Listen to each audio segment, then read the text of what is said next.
Merci d'être venu, je m'appelle François Thueux. Je travaille pour la filière ciment et les produits qui en dérivent, les produits béton, que ce soit les éléments préfabriqués, les blocs béton, les poutrelles, les prédales, et puis le béton prêt à l'emploi. Et l'objectif de la conférence d'aujourd'hui, c'est de vous présenter un petit peu ce qu'on fait en matière d'empreinte environnementale et les travaux qui ont été menés depuis plusieurs années sur ce sujet. Alors l'actualité est riche, bientôt la COP21, la loi de transition énergétique qui a été adoptée en juillet, mais l'objectif de la conférence était surtout de faire le point sur ce qui a été fait dans le passé, ce qu'on fait actuellement, les efforts qu'on mène et les perspectives en matière de réduction de nos empreintes environnementales. Le sujet est important pour nous. La construction en béton, c'est aujourd'hui un secteur économique majeur pour l'économie française. C'est beaucoup d'emplois, donc on a aussi beaucoup de responsabilités en matière d'environnement. Donc je le disais, le contexte est quand même chargé. Aujourd'hui, la loi de transition énergétique qui a été adoptée au mois de juillet va imposer au monde de la construction de nouveaux objectifs, de nouvelles ambitions en matière de performance énergétique, que ce soit sur le parc existant, mais également sur le parc neuf, avec un objectif à terme d'atteindre des bâtiments à énergie positive. Et puis, mais ça on sait à peu près gérer. Et je veux dire, le monde de la construction aujourd'hui, c'est à peu près a appris avec les différentes réglementations thermiques. Et aujourd'hui, c'est des sujets qu'on arrive à maîtriser. Par contre, il y a quelque chose de nouveau qui est arrivé, qui est la performance environnementale. Et la loi de transition énergétique aujourd'hui, elle fixe des objectifs en matière de performance environnementale, que ce soit sur les émissions de gaz à effet de serre du bâtiment, la production de déchets, la consommation d'eau et les consommations d'énergie évidemment. Donc c'est des sujets sur lesquels notre filière, heureusement, a beaucoup travaillé dans le passé. Et je vais vous montrer un petit peu comment on y contribue aujourd'hui et comment on va y contribuer. Et puis de manière très pratique et très rapide va arriver bientôt l'étiquette environnementale des bâtiments. C'est un projet qui est piloté aujourd'hui par la DHUP et qui va prendre en compte également ces paramètres environnementaux dans l'évaluation des bâtiments. Alors, avant de continuer, de quoi on parle quand on parle de performance environnementale des bâtiments? On parle de choses qui sont normées. L'objectif, c'est que tout le monde puisse utiliser les données, les comparer sur une base solide. Donc aujourd'hui, on a des normes. On a une norme qui régit les modalités de calcul de la performance environnementale. Et puis, on a une méthode qui s'appelle l'analyse de cycle de vie. L'analyse de cycle de vie, ça se base sur deux piliers. D'abord, le cycle de vie, évidemment. C'est-à-dire qu'on va regarder la performance environnementale d'un bâtiment sur l'ensemble de son cycle de vie et pas seulement sur les matériaux qu'il constitue, par exemple. Et deuxième aspect, c'est une méthode multicritère, c'est-à-dire qu'on ne va pas regarder un seul impact environnemental.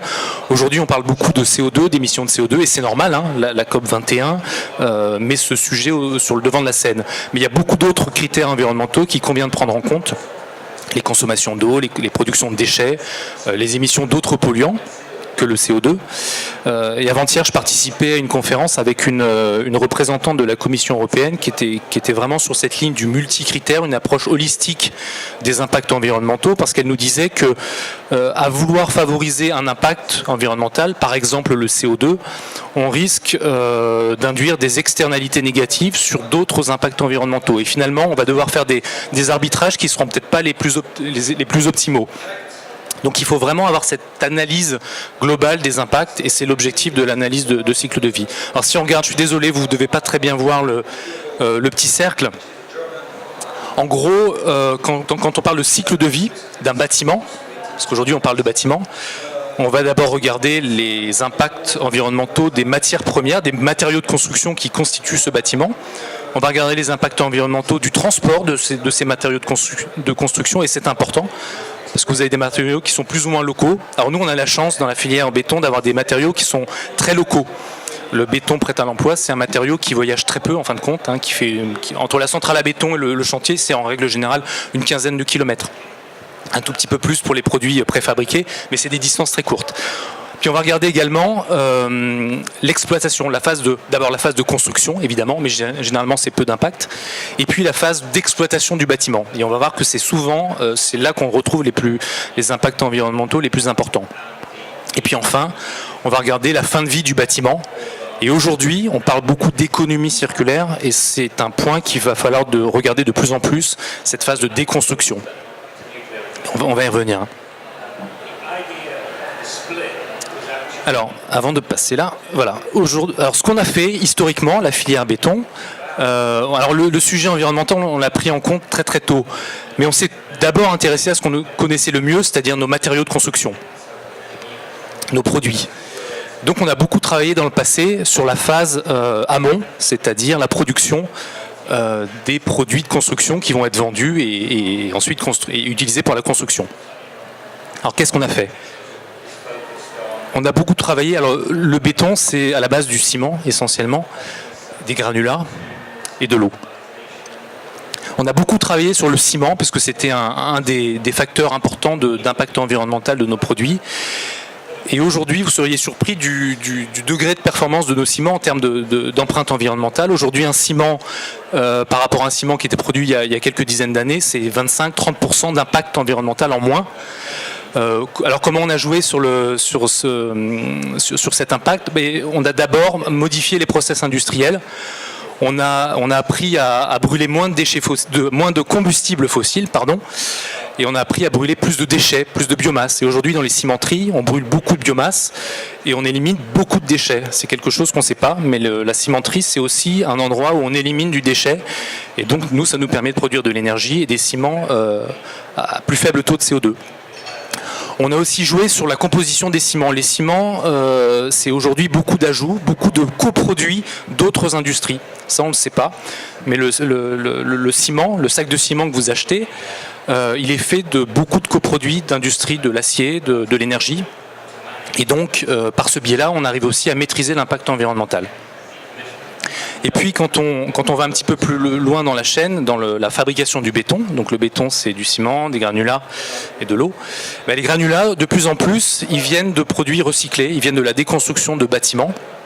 Et donc là encore on arrive à limiter l'impact environnemental et notamment la production de déchets, parce que ces déchets au lieu de les envoyer dans des centres d'enfouissement technique, on les utilise pour produire des nouveaux bétons. Donc on commence à refermer cette fameuse boucle de l'économie circulaire. Donc voilà historiquement ce qu'on a fait. Et puis on a essayé d'élargir un petit peu le champ de la réflexion il y a quelques années et de considérer le bâtiment déjà dans son ensemble sur son cycle de vie. Donc ça on l'a fait avec quelques études et on a eu des résultats très intéressants. Donc ça voilà, on a voulu passer du bloc béton, du sac de ciment à l'échelle du bâtiment. Et de quoi s'est-on rendu compte ? D'abord que dans un bâtiment, sur le cycle de vie de ce bâtiment, les matériaux de construction pèsent très peu finalement. Et je vais vous montrer quelques graphiques qui vont illustrer ça de manière assez saisissante. Et c'est la phase d'exploitation, d'usage de ce bâtiment qui est vraiment importante. Alors je vous dis, ça fait un peu tarte à la crème ce que je vous dis, mais il y a quelques années, on n'en avait pas vraiment confiance et on ne l'avait pas quantifié. Donc il faut agir sur cette phase d'exploitation du bâtiment. Donc qu'est-ce que nos produits peuvent faire pour maîtriser les impacts liés à l'usage et l'exploitation du bâtiment, donc le chauffage, les climatisations, etc. Deuxième enseignement de ces études, c'est que finalement on avait assez peu de données fiables pour faire ces calculs d'impact environnementaux et qu'il y avait un gros travail à faire de toutes les filières industrielles, pas que la nôtre, pour produire des données fiables qui puissent être utilisées à terme par les concepteurs, les bureaux d'études, la maîtrise d'œuvre. Alors je vous disais que j'allais illustrer un petit peu le poids de l'impact de l'exploitation des bâtiments par rapport au cycle de vie complet. Donc là, c'est extrait d'une étude qu'on avait réalisée, qui est disponible sur Internet, sur la comparaison environnementale de plusieurs, faut pas que je m'approche trop, je crois, de plusieurs produits, de plusieurs bâtiments, structure béton, structure acier, dans différentes zones climatiques, avec différents modes de chauffage. Alors, vous regardez pas l'ensemble des graphes, c'est pas le plus intéressant.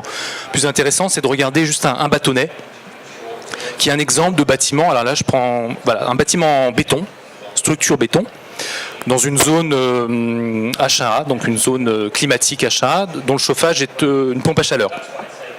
Et on a calculé pour ce bâtiment, sur l'ensemble de son cycle de vie, donc ça devait être une centaine d'années, on a calculé les impacts environnementaux liés aux matériaux du gros œuvre, donc la structure, aux matériaux de second œuvre, Et puis aux phases d'exploitation, l'énergie qui est consommée pour chauffer et pour faire fonctionner les ordinateurs, tous les équipements, parce que là on parlait de bâtiments de bureaux.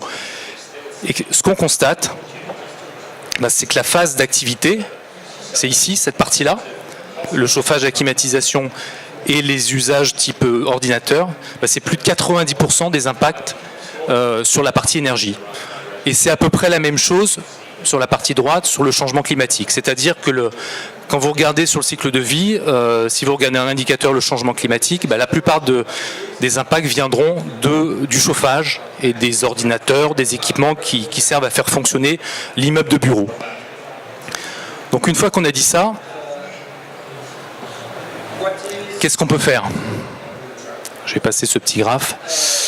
On peut agir sur nos produits d'abord pour les rendre plus performants et pour qu'ils contribuent à maîtriser les impacts sur l'exploitation de ces bâtiments. Alors je vous mets deux photos un peu simples pour vous montrer un peu la révolution qui a été, alors c'est peut-être pas visible, mais je vais vous expliquer, qui a touché deux types de produits. D'abord, ça c'est un bloc béton, un parpaing, puis je vous montrerai un exemple sur du béton prêt à l'emploi. Donc ça c'est un parpaing, vous connaissez, on l'utilise pour construire des maisons individuelles. Donc historiquement, on a toujours vendu ce type de parpaing à gauche, et puis la filière s'est mise à travailler sur le design de ce parpaing. Est-ce qu'on pouvait lui apporter des fonctionnalités nouvelles en termes de performance énergétique? Qu'est-ce qu'on pouvait faire pour améliorer sa performance dans le bâtiment? Et là, je vous montre un exemple d'un bloc béton qui est fait à partir de granulats légers, pierre ponce, et qui intègre de l'isolation. Et ce type de produit, ça permet de réduire de manière considérable les consommations d'énergie d'une maison, de votre maison, en limitant les déperditions d'énergie thermique. Donc voilà un exemple d'innovation. Ça paraît simple, mais c'est long et c'est compliqué à mettre en œuvre. Et la filière a beaucoup travaillé sur ce type de produit. Un deuxième exemple, sur un bâtiment plutôt type logement collectif maintenant. Vous connaissez sans doute le phénomène des ponts thermiques, qui sont une source de déperdition d'énergie importante au niveau du bâtiment. Alors c'est quoi un pont thermique? Vous le voyez très bien sur cette image de caméra thermique. Au niveau des liaisons, ici c'est un plancher, ici c'est une façade. Au niveau des liaisons plancher-façade, vous avez souvent une fuite de flux thermique, une fuite d'énergie, parce qu'à ce niveau-là, on ne peut pas isoler. En France, on isole beaucoup par l'intérieur. Et à ce niveau-là, évidemment, à la jonction entre la façade et le plancher, on ne peut pas mettre d'isolant. Donc si on n'arrive pas à résoudre ce problème de pont thermique, on n'arrive pas aujourd'hui à atteindre les exigences de la réglementation thermique française. Donc la filière a travaillé sur la filière béton prêt à l'emploi, a beaucoup travaillé pour essayer de trouver des solutions à ce phénomène des ponts thermiques. Et on a développé des bétons qui ont des propriétés isolantes. Alors c'est pas des isolants, c'est pas du polystyrène expansé, c'est pas de la laine minérale, mais c'est des bétons qui ont incorporé des granulats légers et qui permettent aujourd'hui de maîtriser en grande partie ce phénomène des ponts thermiques. Donc là, concrètement, avec un béton prêt à l'emploi classique, et amélioré, on résout ce problème des ponts thermiques. Deuxième exemple. Et puis, alors j'ai beaucoup parlé d'énergie, mais je vous ai dit que la performance environnementale, ça se mesurait sur d'autres critères que le CO2 ou l'énergie. Aujourd'hui, alors on parle beaucoup de béton. Quand on parle d'urbanisation, on dit on bétonne. Et puis, quand on bétonne, on imperméabilise les surfaces urbaines. On a des solutions pour ça. On a des bétons drainants qui permettent de maîtriser les excès d'eau lors des précipitations torrentielles. Donc on a eu il y a quelques semaines un exemple dans le sud de la France. On est capable aujourd'hui de proposer des solutions qui vont écrêter les crues et permettre de stocker cette eau en excès. D'autres solutions, la dépollution de l'air extérieur. Aujourd'hui, on est capable de proposer des solutions qui vont dépolluer l'air et certains de ces polluants, notamment les oxydes d'azote. Donc c'est des solutions qui contribuent aussi à la maîtrise des impacts à l'échelle urbaine, à l'échelle de la ville. Donc ça, c'est de l'innovation sur le produit. Il y a aussi l'innovation sur la connaissance, sur l'intelligence. Le béton, vous le savez peut-être pas, mais c'est un matériau qui est relativement dense, qui est relativement lourd et qui présente une particularité intéressante qu'on appelle l'inertie thermique. Donc là, il n'y a pas d'innovation sur le matériau lui-même. Il y a de l'innovation au niveau de la compréhension de ce matériau et la manière dont on va aider les concepteurs de projets, les bureaux d'études, à optimiser leurs calculs. Alors l'inertie thermique, c'est très simple.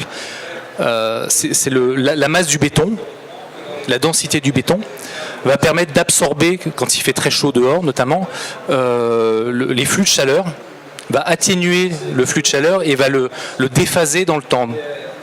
Donc ici, vous avez en rouge la température extérieure dans une journée plutôt chaude et en bleu la température intérieure, à l'intérieur du bâtiment. Est-ce que vous constatez, dans un bâtiment type structure béton évidemment, ce que vous constatez, c'est que la température à l'intérieur du bâtiment, premièrement, elle est amortie, elle est plus faible que la température extérieure, et deuxièmement, elle est déphasée, c'est-à-dire que la température maximale, elle aura plutôt lieu en fin de journée, début nuit, lorsque la température va commencer à rafraîchir et lorsque l'on aura besoin de cette chaleur.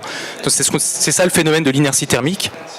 Et aujourd'hui, ça permet dans pas mal de cas de supprimer la climatisation, parce qu'on n'a plus besoin de refroidir les surfaces habitées, certaines journées d'été, et donc on économise de l'énergie, on économise des équipements. Donc ça, c'est valoriser les qualités intrinsèques d'un produit en apportant de l'intelligence supplémentaire.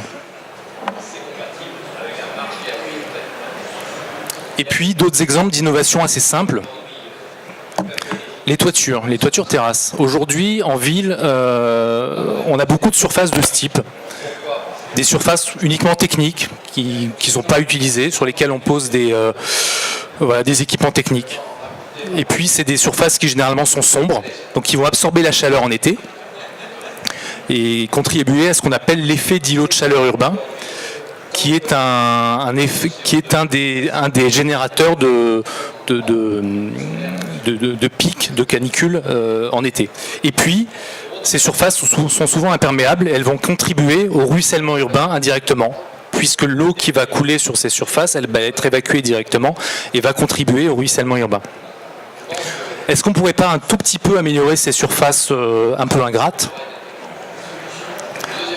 en ajoutant un petit peu de végétation, par exemple? Donc ça, c'est typiquement une toiture végétalisée extensive, c'est-à-dire qu'on a mis un petit peu de végétation, mais grâce à ce système, on va contribuer à amener de la biodiversité en ville, en milieu urbain. On va permettre de gérer les eaux pluviales, puisque ces systèmes vont tamponner les précipitations et vont éviter que l'eau ruisselle directement. L'eau va être absorbée, tamponnée et va être évacuée progressivement. Et puis, ces toitures végétalisées, elles vont aussi permettre d'atténuer les effets de la surchauffe estivale en zone urbaine, en atténuant l'effet d'îlot de chaleur urbain. Donc voilà des exemples d'optimisation aussi de nos toitures et qui permettent de maîtriser les impacts environnementaux. Et voilà. Et puis l'exemple ultime, c'est ajouter des nouvelles fonctionnalités à une surface qui était inhabitée, inoccupée. On peut aujourd'hui construire sur des toitures terrasses. On peut donner des nouveaux usages à ces surfaces qui n'étaient pas utilisées. Donc voilà, ça c'était un ensemble d'exemples pour vous montrer à différentes échelles ce qu'on peut faire pour améliorer et contribuer à la performance du bâtiment dans son ensemble. Et je vous disais tout à l'heure qu'on s'était rendu compte en réalisant ces études sur la performance environnementale des bâtiments qu'on avait finalement assez peu de données fiables et que les bureaux d'études, les concepteurs avaient besoin d'informations, de données.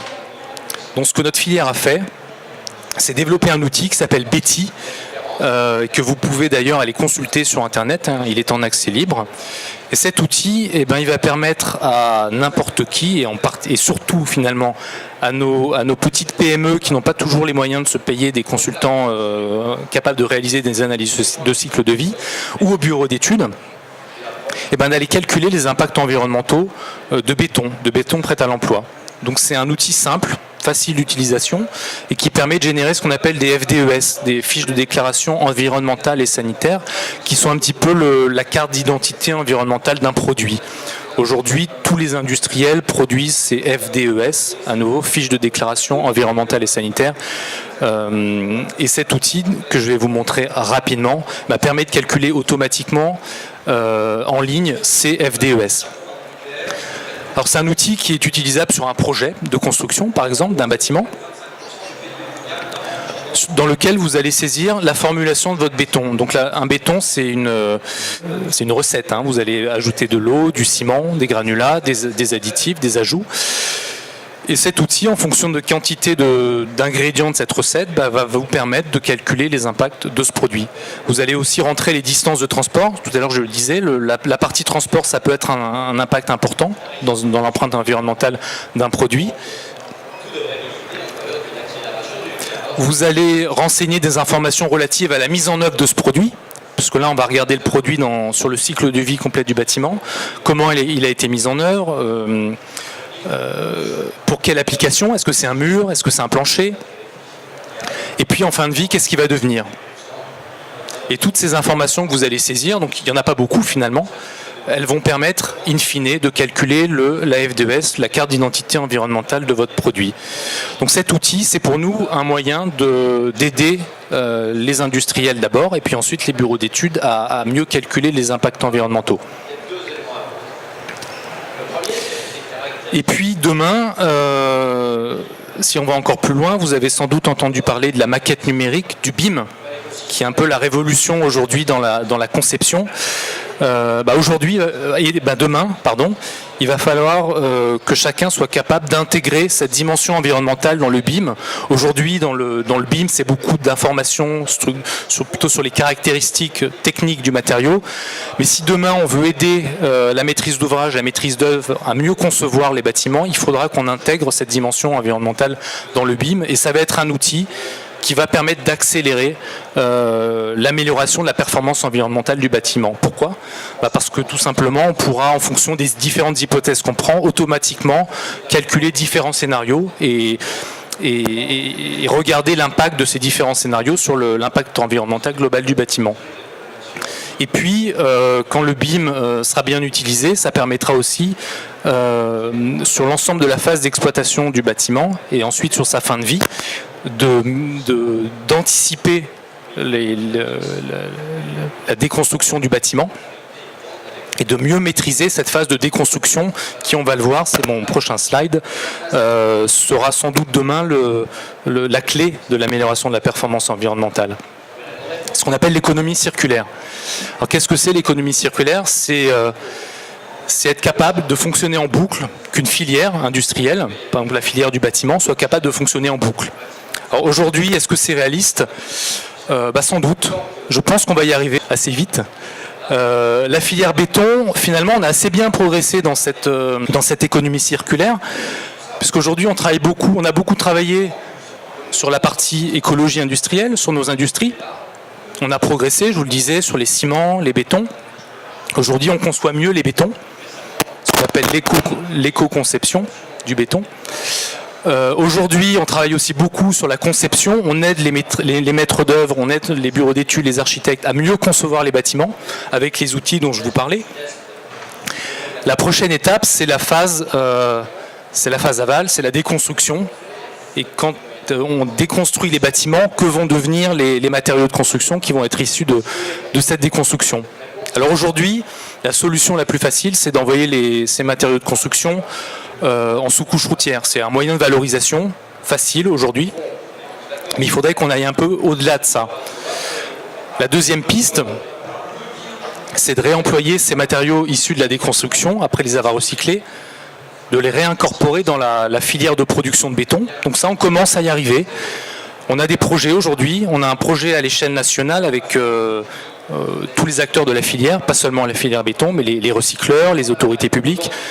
Un projet qui s'appelle Recibéton, et dont l'objectif est de mieux comprendre les phénomènes physiques qui se cachent derrière la production de béton et le recyclage du béton, et d'augmenter les pourcentages de granulats recyclés dans nos bétons. Donc aujourd'hui, on commence à atteindre des pourcentages intéressants, mais il y a encore beaucoup de marge de manœuvre, et on a encore pas mal de progrès à faire.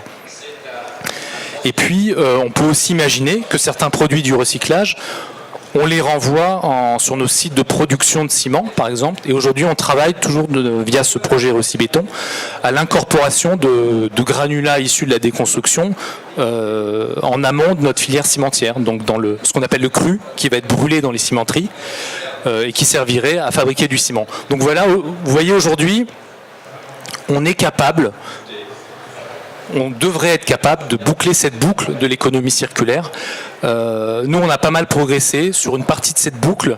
On essaye d'avancer sur la dernière partie qui va permettre de la refermer.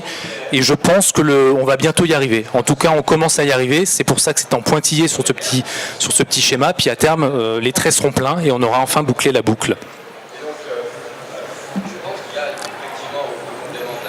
Alors, est-ce qu'à ce stade, vous avez des questions sur cette performance environnementale? Et puis ensuite, j'aurai un exemple intéressant d'éco-conception à l'échelle d'un bâtiment et d'une partie de ville à vous montrer. Oui.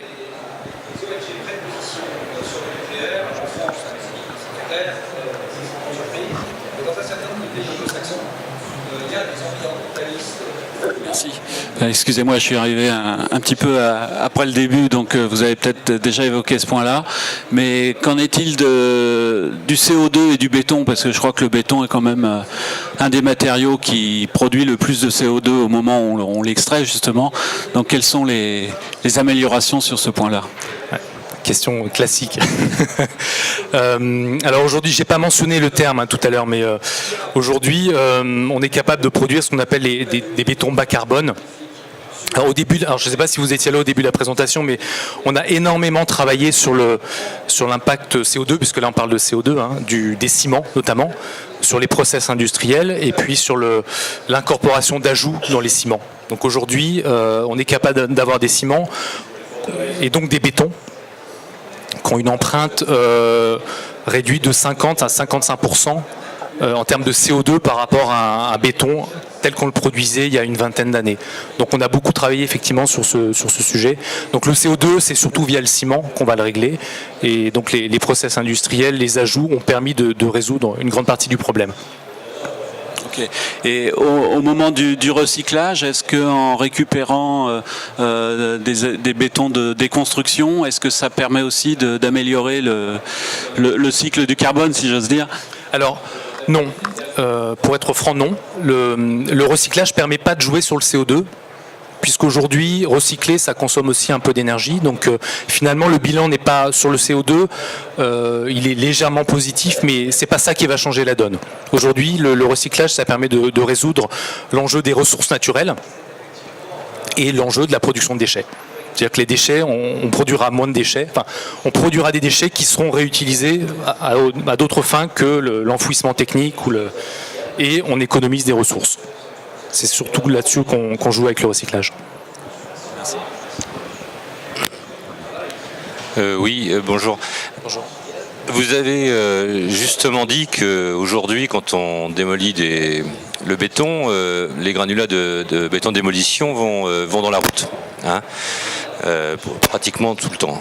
Donc moi je connais le projet Recibéton, qui est le projet de recyclage du béton dans le béton. Mais est-ce que on sait qu'il y a d'autres pays où en France le taux de recyclage est très faible par rapport à d'autres pays.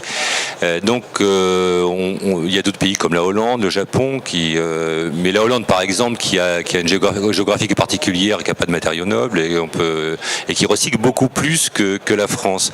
Mais est-ce que mais au-delà de ça, il y a quand même des normes techniques et des référentiels techniques qui devraient expliquer que le taux de recyclage en Hollande, si c'est le cas, est supérieur à celui de la France. Alors on fait des recherches sur le recyclage du béton, voir comment les granulats, on peut faire la gangue du granulat de lieu ciment, ça fait 10 ans et 15 ans qu'on fait des recherches sur le béton, mais on n'avance pas beaucoup, je trouve.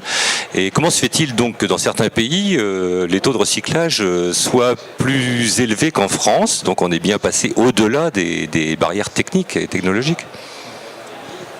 Aujourd'hui, le recyclage déjà a un coût. Le recyclage a un coût.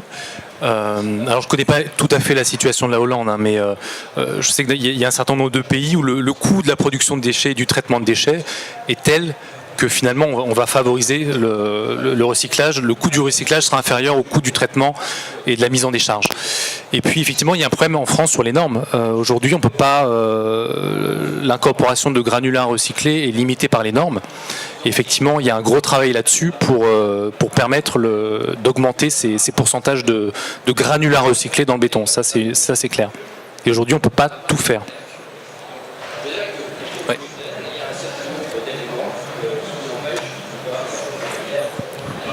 Bonjour. Bonjour. Vous avez mentionné le béton léger. Le béton léger a été développé il y a une quinzaine d'années et ça a été abandonné à cause de l'énergie, du coût de l'énergie. Alors, vous allez remettre du béton léger. Est-ce que vous avez pris en compte cette contrainte d'énergie? Quand vous dites énergie, c'est énergie à quelle... Pour la fabrication des granulats. Ah d'accord. Alors aujourd'hui, on a des sources de granulats légers qui sont des granulats légers naturels en fait. On n'est plus obligé d'expanser certains granulats. Aujourd'hui, on a des gisements par exemple la pierre ponce. C'est un granulat léger naturel en fait. Hein. Le phénomène d'expansion a eu lieu dans le volcan. Donc on n'a plus besoin aujourd'hui sur ce type de granulat de chauffer effectivement. Donc c'est du granulat léger gratuit oui, en termes d'énergie. Il y a un peu de transport. Faites attention quand même parce qu'il y a quand même des défaillances. La plus grande défaillance, c'est quand même Vulcania. Hein. C'est-à-dire... Bonjour. J'ai une première question sur... pour savoir aussi, vous parliez de réduire le taux de clinker dans les ciments. Et est-ce que c'était la difficulté pour le réduire était due à des problèmes de normes, comme pour le taux de granulat recyclé, ou si c'était autre chose? Aujourd'hui, aujourd'hui on arrive à réduire de manière importante alors j'ai des collègues cimentiers peut-être dans la salle qui sur la question des normes, mais aujourd'hui on est capable de réduire de manière très très importante le taux de clinker. Après, ça dépend on ne peut pas tout faire non plus. En fonction de l'application et de l'usage du béton qu'on voudra en faire, les normes fixent des taux de clinker plus ou moins importants. Mais aujourd'hui, techniquement, alors je ne sais pas jusqu'où on peut aller en termes de réduction, François, mais je crois qu'on peut subsidier jusqu'à 60-70% du clinker par des ajouts. Donc, alors on aura toujours un petit peu de clinker, mais on peut le réduire au-delà de 50%. Ok, et j'ai une deuxième question rapide. Vous avez parlé d'ajouter des fonctionnalités au béton, au produit béton, par exemple mettre des isolants dans les parpaings. En quoi ça réduit l'impact environnemental? Parce qu'au final, vous allez juste sur la part de marché des isolants, un parpaing avec par exemple, en quoi ça réduit l'impact environnemental Alors là, je vous ai présenté un exemple de bloc avec un isolant. Dedans, il y a aussi du granulat léger. Donc là, c'est clairement c'est l'industrie du bloc béton qui a travaillé sur le granulat léger, qui participe aussi de l'isolation du bloc en général. Ensuite, ça facilite aussi le travail d'installation, puisqu'au lieu d'avoir la pose du parpaing et ensuite de l'isolant, vous avez l'ensemble qui est installé plus facilement, donc ça facilite aussi le travail du maçon. Et puis aujourd'hui, on a des solutions, des industriels travaillent sur des mousses minérales, c'est-à-dire que c'est plus le fabricant d'isolant qui va mettre l'isolant dans le parpaing, c'est le fabricant du bloc qui produira la mousse qui sera incorporée dans le parpaing. Donc là, toute l'innovation, toute la création est chez le fabricant de parpaing. D'accord, merci. Bonjour. Bonjour. Vous avez parlé donc de la substitution du clinker par certains ajouts tels que le lithier. Et vous dites que c'est un béton bas carbone. Mais quand on regarde bien, le lithier, comme il est considéré comme un déchet, à ce moment-là, on ne prend pas en compte le taux de carbone qui est éjecté dans l'air. Mais si demain matin, le lithier passe en coproduit, en fait, est-ce que ce ne serait pas désavantageux au final d'avoir un béton avec ces genres de substitution, d'ajout en fait, si on veut. C'est vrai qu'aujourd'hui le débat se pose. Est-ce que ce lithier est-ce qu'il a un poids carbone? Alors aujourd'hui, on avait consensus pour dire que ces coproduits d'autres industries, le poids CO2 était nul. Et ces producteurs étaient d'accord jusque très récemment pour leur accorder un poids carbone négatif. Enfin, zéro, pardon, parce que sinon on n'en fait rien en fait, c'est un déchet. Donc nous on contribue à incorporer un déchet finalement dans nos produits. Donc à ce moment-là, est-ce que le béton il est vraiment plus écologique que le béton qu'on a l'habitude de faire? Dans la manière de le comptabiliser dans l'analyse de cycle de vie, oui, il est, puisque l'impact de ce coproduit ou ce déchet d'autres industries, finalement, il vaut rien. Il est pas pris en compte. Merci. Bonjour. Bonjour. Vous avez mentionné tout à l'heure l'utilisation de déchets industriels comme combustible dans les cimenteries. Est-ce qu'on a une idée aujourd'hui à peu près de la proportion de ces nouveaux combustibles dans le total et quels sont les freins à la généralisation de ces pratiques-là? Est-ce que c'est parce que les industriels les autres n'y trouvent pas forcément leur intérêt? Est-ce que c'est réglementaire? Alors aujourd'hui, le potentiel, il est de 100%. Vous avez des usines en Autriche qui brûlent 100% de combustibles alternatifs. Donc alternatifs, c'est-à-dire non fossiles. Déchets, biomasse. Donc c'est possible d'arriver à 100%. Pourquoi on n'arrive pas à 100% aujourd'hui en France? C'est surtout une question de filière en fait. C'est-à-dire qu'on n'a pas les filières, on n'a pas suffisamment de déchets ou suffisamment de biomasse pour brûler complètement ces produits. Donc c'est surtout un problème de filière. Après, il y a évidemment des investissements, parce qu'on ne bascule pas comme ça du jour au lendemain du charbon, du pétrole à de la biomasse, mais techniquement c'est faisable. D'autres trucs, beaucoup de questions, hein, donc c'est plutôt bien. Ça. Bon, j'ai juste 5 minutes pour vous montrer un petit projet sympa. Qui pour moi est vraiment un projet d'éco-conception, parce que c'est un exemple de réflexion qui va au-delà d'ailleurs du bâtiment et des matériaux et qui touche l'échelle de la ville. C'est un exemple qui est tiré un exemple réel déjà, dans le sud-ouest de la France, une commune dont le maire est un écologiste et qui est confronté à une difficulté quasi insoluble en fait. C'est la fuite d'une partie de ses habitants vers les campagnes, parce que les Français, quand ils commencent à fonder une famille, un des rêves, une des aspirations d'un foyer français, c'est de posséder une maison individuelle avec un petit jardin. Le souci, c'est que dans certaines zones françaises, ça contribue à l'étalement urbain, au mitage et à la réduction des surfaces agricoles. Donc il y a un certain nombre d'externalités négatives à ce rêve d'avoir sa maison et son jardin. Et puis en même temps, ces foyers qui habitaient en zone urbaine, ils n'ont pas forcément envie, quand ils vont à la campagne, de perdre un certain nombre de bénéfices de la vie en zone urbaine, d'avoir accès à des équipements publics, accès au transport, accès aux équipements culturels, etc. Donc comment on résout ça? Donc on a travaillé avec cette commune, et puis on s'est dit qu'on pouvait peut-être verticaliser ces villages. Pourquoi on ne construirait pas des grandes structures, des grands plateaux sur lesquels on irait poser des maisons individuelles et sur lesquels les gens pourraient finalement réaliser un peu ce rêve d'avoir une maison à eux, d'avoir un jardin à eux, tout en restant en zone urbaine. Et donc ce projet, finalement, voilà, c'est le concept de je construis des plateaux sur lesquels je vais poser des unités de vie, des petites maisons individuelles qui auront un jardin. Alors ce projet, il va se faire finalement. C'était pas qu'un rêve. Donc vous voyez ici quelques images. Alors le projet est en construction, donc vous verrez pas d'images, c'est pas des vraies photos, mais il est en train d'être construit. Donc l'idée, voilà, c'est d'avoir ces plateaux sur lesquels on va poser de la maison, des unités de vie avec des jardins. Voilà, donc ça c'est toujours pas réel, hein. C'est pour vous donner une idée de ce que ça pourrait donner. Alors l'intérêt, il est au niveau environnemental, au-delà de l'intérêt social, de maintenir des foyers dans une commune, parce que sinon ça voulait dire potentiellement fermer des écoles sur cette commune. Donc au-delà de l'impact social, il y a aussi un aspect environnemental.